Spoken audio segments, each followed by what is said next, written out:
I recently watched a video that stated that people who work a 9 to 5 can't compete with full-time content creators. And honestly, to that I say BS, because if you look at my channel, my uploads are consistent, my content quality is on point, but more importantly, not only do I work a 9 to 5, but I work 2 jobs. So the big question is this: how do small content creators like us who's working 40 to 60 hours a week with a family get a competitive edge and become full-time content creators, starting with no social media following, email list with limited resources? This is the question, and this channel will give you the answers. My name is Will. Welcome to Will Talk Tech. Let's talk about it. As you know, I'm on a journey to becoming a full-time content creator. And while I disagree with the statement that was made about full-time versus people who have to work a 9 to 5, there are 3 things you need to know if you truly want to have a creator's edge or be able to compete in any meaningful way of staying consistent with creating content and doing uploads.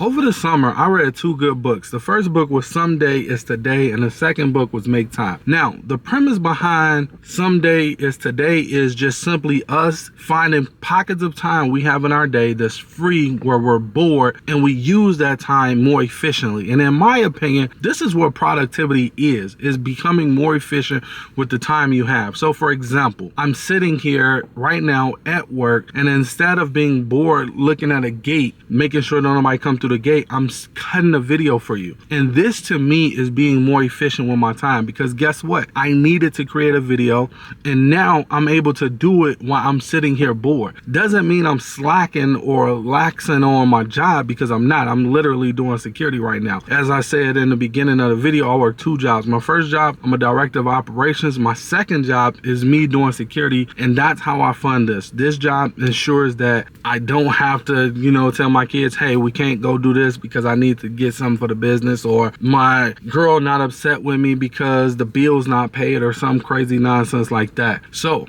being efficient with my time is critical for me, because at the end of the day, I need my second job because it gives me a peace of mind to be able to say, hey, I'm able to compete. No, I don't have, money coming in from all over the place like some of the full-time content creators may have, but because I'm able to, go get a second job, because we live in America and we have a ton of opportunity, I'm able to still purchase a camera to be able to do unboxing videos. I'm able to still get the things I need for the business because of that second job. So for me personally, working 2 jobs is critical, mission critical. If I didn't have the second job, I wouldn't be able to move as fast as I'm moving with buying all these different products and things like that. And more importantly, the products and things that I'm buying, some of the things I'm able to charge to my credit card and let the second job pay it off, and other things I'm able to just buy outright because it doesn't make sense to charge. But the only reason why I'm able to do that is because I have that second job. So I don't believe that having a 9 to 5, 1 job or 2 jobs puts you at a disadvantage to a full-time content creator. If anything, I feel like it evens the playing field. And when you look at your pockets of time and start tackling tasks that you need to get done. So for example,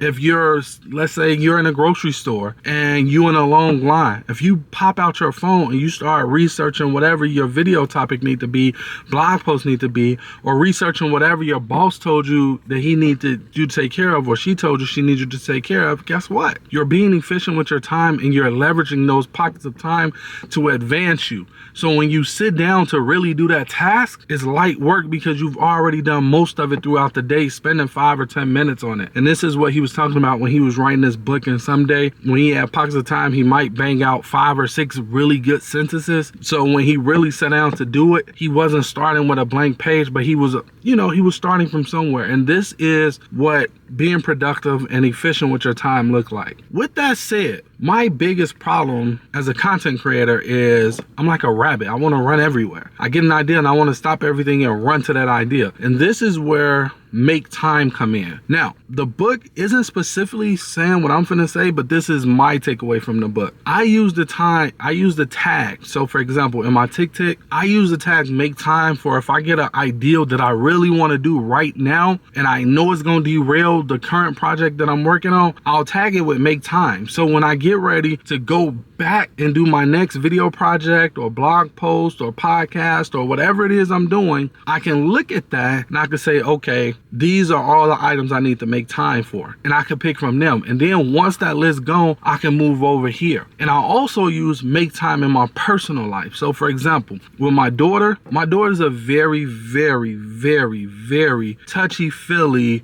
Dad, you didn't call me today, or Dad, why you didn't answer my FaceTime, or Dad, you need to do this or do that. So when it comes to my daughter, I have make times for certain things that I need to tick off to make sure she know I love her and make sure she know I'm on it. With my son, he not like that. So with Jay, it's like, okay, you know, I can be a little bit more flexible with my schedule, but with my daughter, I can't do that. And then she get fussy. I ain't trying to go there. So I make sure that I also use make time in that part of my life as well. So when you start looking at pockets of time throughout your day and you start using the tag make time and whatever to do app or whatever you're using, or you're starring it to let you know that that's important to you, if you're using pen and paper, you become more efficient with your time naturally, because it's plenty of times throughout the day that we have a lot of downtime, and basically what we're doing is we're capitalizing on the downtime that we have throughout our day. The second way we get a competitive edge is through the tools that we buy. So for example, I bought this ZVE1 Mark II because I wanted to be able to produce more content. I bought this MacBook Pro because I wanted a bigger screen so that when I'm editing, I don't have to worry about trying to squint when I have to sit far back in the car. I bought the Shuttle Pro because when I'm in the car, I can't use a mouse pad, but more importantly, I want all of these extra buttons. I want to be able to go through my timeline super fast, and I want to be able to use these buttons right here to switch camera views or just swap back to a different camera altogether without cutting the footage. Now, all of these different things give me a competitive edge. Without these things, I would not be able to do what it is I do. And this is the reason why when I'm talking to people and they say they want to do something, the first thing I ask them is, how are you going to fund it? Like, it's easy to throw everything on a credit card, or it's easy to say, okay, I'm gonna take 10% of my check or 20% of my check and fund the business. And if your first job does that much, then that's awesome. I think that I wish I had that job. But for me personally, as a director of operations with 2 kids and a family to take care of, I don't have that option, because every time I turn around, my daughter at this point, her nails is like freaking $45. Like, what the heck? So I just don't have that option. So long story short, you want to make sure you're buying tools that give you a competitive edge. This is how I'm becoming a full-time content creator. This is why I believe it's BS when they say, you know, people who work a 9 to 5 can't compete with full-time content creators. Yes, we can. We absolutely can. We just have to be smarter with our time. Whereas a full-time content creator could probably play around half the day and they still got the rest of the day to get done whatever they need to get done. Or if they even bigger, they got a team doing it for them. So, you know, they got that extra edge, and hopefully one day we'll have that extra edge.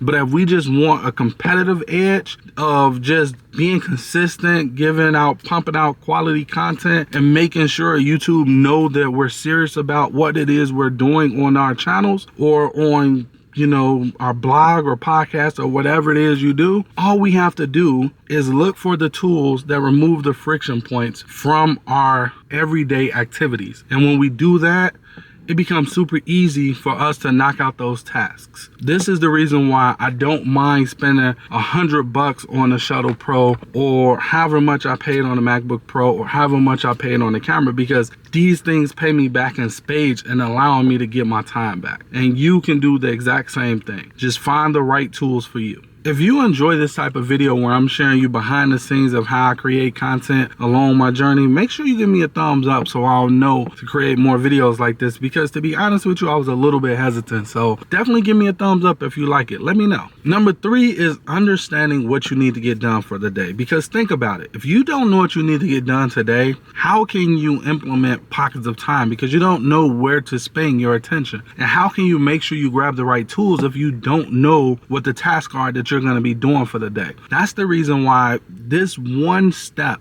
I created a one-step system that you absolutely need to follow. It's gonna not only tee it up and make each day successful, but if you're just getting into productivity, this is the way to go, because you're not getting into the weeds of productivity. You're just learning how to become more efficient with your time. You can click on this video right here. Not only will I show you how to do it, but I'm also going to show you how to make it a habit that's going to get you 90% of the way there. I'll meet you in that video. Till next time. Later.